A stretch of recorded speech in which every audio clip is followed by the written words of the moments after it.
सड़कों पर चलती गाड़ियां, चमचमाते शहर, सब कुछ अचानक ठहर गया था जब अरब कंट्रीज ने अक्टूबर 1973 में अरब इजरायली वॉर के कारण क्रूड ऑयल के एक्सपोर्ट पर बैन लगा दिया था। आधी दुनिया थम सी गई थी। क्रूड ऑयल की कीमतों में अचानक कई गुना उछाल आ गई थी। पेट्रोलियम, डीजल और गैस के दाम आसमान छूने लगे थे। लोगों की जिंदगियां थम गई थी। अमेरिका जैसे पावरफुल कंट्रीज की इकोनॉमी बर्बाद होने की कगार पर पहुंच गई थी। फैक्ट्रीज बंद हो रही थी और बड़ी बड़ी ऑयल कंपनीज तबाह होने की कगार पर थी। इस इंसिडेंट ने दुनिया को एक्चुअल पावर ऑफ ऑयल के बारे में बता दिया था और यही से लोगों ने समझना शुरू कर दिया था। जिस क्रूड ऑयल को ब्लैक गोल्ड कहा जाता है, हकीकत में उसका इंपॉर्टेंस रियल गोल्ड से कम नहीं है। लेकिन क्या आपने कभी सोचा है आखिरकार क्रूड ऑयल सबसे पहले कहां और कैसे खोजा गया? कैसे लोगों की जिंदगी चलती थी जब सैकड़ों साल पहले ऑयल नहीं था? और कौन है जो ऑयल की कीमतों को कंट्रोल करता है?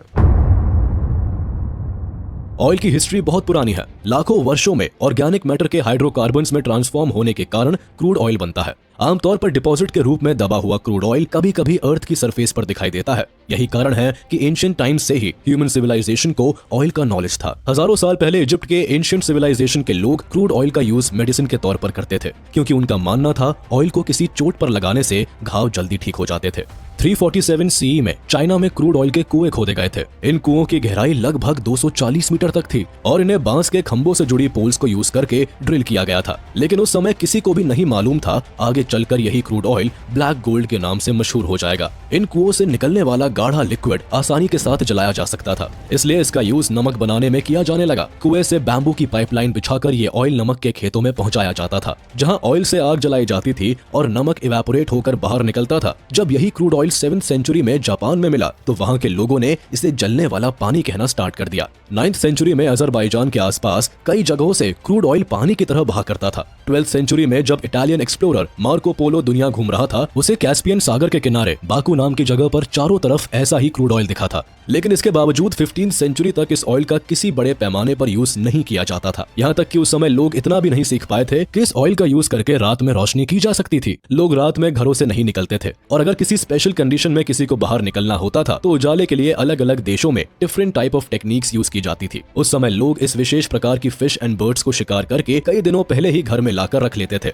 और उन्हें सुखाकर जलाया जाता था, जिससे उजाला निकलता था। अमेरिका के सामन नाम की फिश और स्कॉटलैंड एंड आयरलैंड में पेट्रल्स नाम की चिड़िया को कैंडल्स के रूप में उजाले के लिए जलाया जाता था। और फिर साल 1700 आते आते ऑयल निकालने के लिए वेल फिश का यूज किया जाने लगा। बड़ी संख्या में समुद्र से वेल मछलियां पकड़ी जाने लगी और छोटे छोटे कारखाने बनाकर इनसे ऑयल निकाला जाने लगा। इस ऑयल से रोशनी जलाई जाने लगी और इसका यूज परफ्यूम और ल्यूब्रिकेंट बनाने के तौर पर भी किया जाने लगा। इस वेल फिश से प्रोड्यूस होने वाले ऑयल पर अमेरिका की मोनोपोली थी, क्योंकि अमेरिका ने ज्यादातर अपने शिप्स वेल की तलाश में समुद्र में छोड़ रखे थे। उस समय वेल ऑयल इंडस्ट्री अमेरिका की 5th लार्जेस्ट इंडस्ट्री बन गई थी। 1846 में कनाडा के जियो साइंटिस्ट अब्राहम गेसनर ने उजाला करने के लिए एक नए ऑयल को खोज निकाला। अब्राहम गेसनर ने ऑयल शेल, कोल और बिट्यूमेन को रिफाइन करके ऐसा ऑयल बना लिया था जिससे आसानी के साथ आग जलाई जा सकती थी। इसका नाम केरोसिन ऑयल रखा गया था। केरोसिन ऑयल की रिसर्च से दुनिया के अंदर नया रेवोल्यूशन देखने को मिल रहा था। इस ऑयल को बनाने में कम रिसोर्सेज लगते थे, इसलिए वेल ऑयल के कंपैरिजन में इसकी कीमत भी 15 गुना कम थी, जिसका असर ये हुआ कि धीरे धीरे बड़े पैमाने पर केरोसिन ऑयल बनाया जाने लगा। कई कंपनीज इस ऑयल की मैन्युफैक्चरिंग में आने लगी। इस केरोसिन ऑयल की मदद से रात में भी लोग सड़कों पर घूमने लगे थे, क्योंकि अब सड़कों पर लैंप लगने लगे थे। केरोसिन ऑयल के बाद भी इससे बेहतर ऑयल की तलाश जारी रहती है और साल 1858 में पहली बार अमेरिका के वेस्टर्न पेंसिल्वेनिया में लोगों को सॉल्ट वॉल से लगातार काला तेल निकलता हुआ दिखाई देता है। हालांकि शुरुआत में इस ऑयल के अनप्लेजेंट गंध के कारण लोग इस पर काफी ध्यान नहीं देते हैं, पर पदार्थ को उन्होंने एज पेट्रोलियम आइडेंटिफाई किया था। इन्हीं दिनों जेम्स टाउनसेंड नाम का एक आदमी, जो कि एक बैंक का प्रेसिडेंट था, उसने इस पेट्रोलियम से पैसे बनाने के बारे में सोचा। इसके लिए उन्होंने येल यूनिवर्सिटी के जूनियर प्रोफेसर बेंजामिन सिलीमैन, जो कि एक केमिस्ट्री एक्सपर्ट थे, उनसे सॉल्ट वेल से निकलने वाले पेट्रोलियम की जांच और एनालिसिस करने को कहा। इस जांच के बाद काफी फेवरेबल रिपोर्ट सामने आए, जिसमें कहा गया कि अगर इस पेट्रोलियम सब्सटेंस को डिस्टिल कर लिया जाए तो इससे वैल्यूएबल प्रोडक्ट्स बनाए जा सकते हैं। टाउनसेंड को इस बात का अंदाजा था, इसीलिए टाउनसेंड ने अपने 2 और साथियों के साथ मिलकर पेंसिल्वेनिया रॉक ऑयल कंपनी को ऑलरेडी फॉर्म कर रखा था। लेकिन इसके स्टॉक्स ज्यादा बिके नहीं थे। शायद अब तक लोगों को पेट्रोलियम, केरोसिन और पेट्रोल की कीमत और यूसेज का अंदाजा नहीं था। इसके बाद टाउनसेंड एडविन ड्रेक से मिलता है, जो कि एक रेल रोड में काम करने वाला एम्प्लॉय होता है। ड्रेक भी उन दिनों ऑयल क्वेस्ट में लगा होता है। टाउनसेंड ड्रेक से पेंसिल्वेनिया के ऑयल रीजन्स का दौरा करने की रिक्वेस्ट करते हैं और इसके बाद ड्रेक उन्हें कहता है कि क्रूड ऑयल से काफी फॉर्च्यून बनाया जा सकता है। इस न्यूज से एनकरेज होकर टाउनसेंड अपने पेंसिल्वेनिया रॉक ऑयल कंपनी के सारे स्टॉक्स ड्रेक को बेच देते हैं और ड्रेक को पेट्रोलियम वेल्स खोदने का काम देकर उसे एनुअली $1000 देने का वादा करते हैं। इसके बाद ड्रेक सेनेका ऑयल कंपनी नाम से एक कंपनी को बनाते हैं। इस कंपनी का लार्जेस्ट शेयर होल्डर भी ड्रेक ही होता है। मई 1858 में ड्रेक पेंसिल्वेनिया के टिटर्सविल में चला आता है और यहाँ ड्रिलिंग करने का प्लान बनाता है। हालांकि ये काम आसान नहीं होता। जल्दी ही लोग ड्रेक को क्रेजी ड्रेक के नाम से पुकारने लगते हैं। ड्रेक इन बातों से दूर एक एक्सपर्ट ड्रिलर की तलाश में रहता है और यही उसकी मुलाकात एक ब्लैकस्मिथ से होती है जिसका नाम विलियम स्मिथ होता है।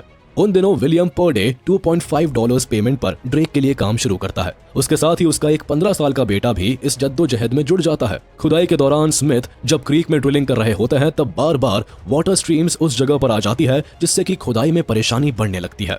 इस प्रॉब्लम को सॉल्व करने के लिए उन्होंने पहले तो इस पानी को पंप आउट करने की कोशिश की, लेकिन फिर लगा ये करना काफी मुश्किल है। इसके बाद स्मिथ और ड्रेक ने मिलकर कास्ट आयरन पाइप की मदद से सीधे बेडरॉक के अंदर ड्रिलिंग शुरू कर दी, जिससे कि पानी की स्ट्रीम ऊपर ही रह गई। इसके बाद इन्होंने स्टीम इंजन की सहायता से ड्रिलिंग की, लेकिन तभी भी कुछ ज्यादा सक्सेस हाथ नहीं लगी।